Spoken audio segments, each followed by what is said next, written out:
Attention, Interflight ship, attention. You are ordered to land at the control station on Deimos for inspection. Attention, you are to land at once. The metallic rasp of the speaker echoed through the corridors of the great ship. The passengers glanced at each other uneasily, murmuring and peering out the port windows at the small speck below, the dot of rock that was the Martian checkpoint Deimos. "What's up?" an anxious passenger asked one of the pilots, hurrying through the ship to check the escape lock. "We have to land. Keep seated," the pilot went on.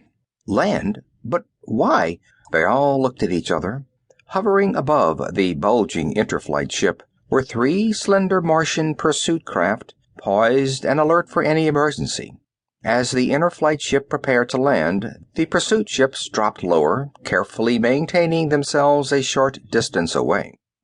"There's something going on," a woman passenger said nervously. "Lord, I thought we were finally through with those Martians. Now what?"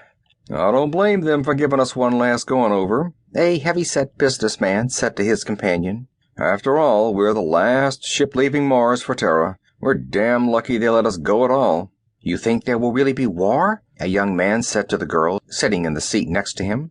"Those Martians won't dare fight. Not with our weapons and ability to produce. We could take care of Mars in a month. It's all talk."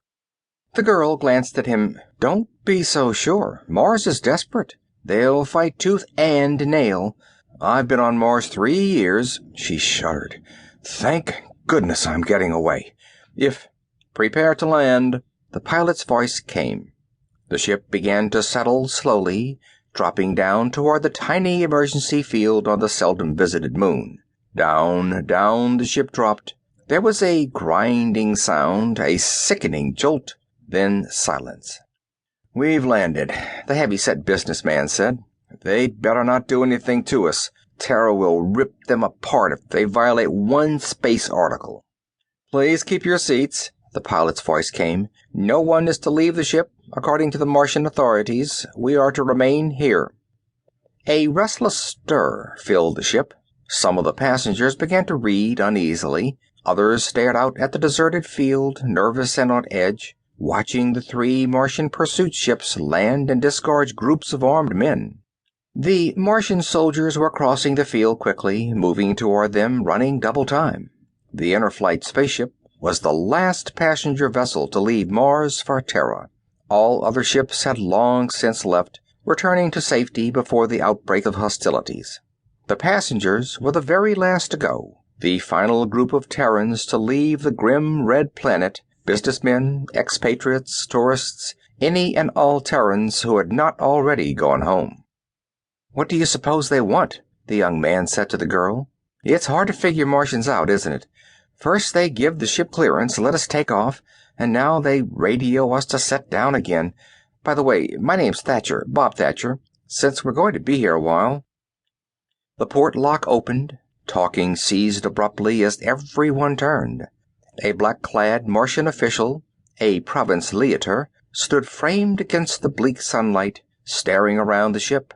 Behind him a handful of Martian soldiers stood waiting, their guns ready. "This will not take long," the leiter said, stepping into the ship, the soldiers following him. "You will be allowed to continue your trip shortly." An audible sigh of relief went through the passengers. "Look at him," the girl whispered to Thatcher. "How I hate those black uniforms." "He's just a provincial leiter," Thatcher said. "Don't worry." The leiter stood for a moment, his hands on his hips, looking around at them without expression. "I have ordered your ship grounded so that an inspection can be made of all persons aboard," he said. "You Terrans are the last to leave our planet.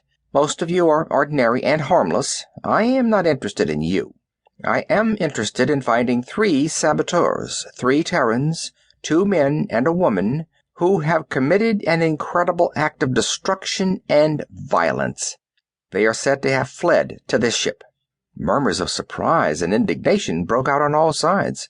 The leiter motioned the soldiers to follow him up the aisle.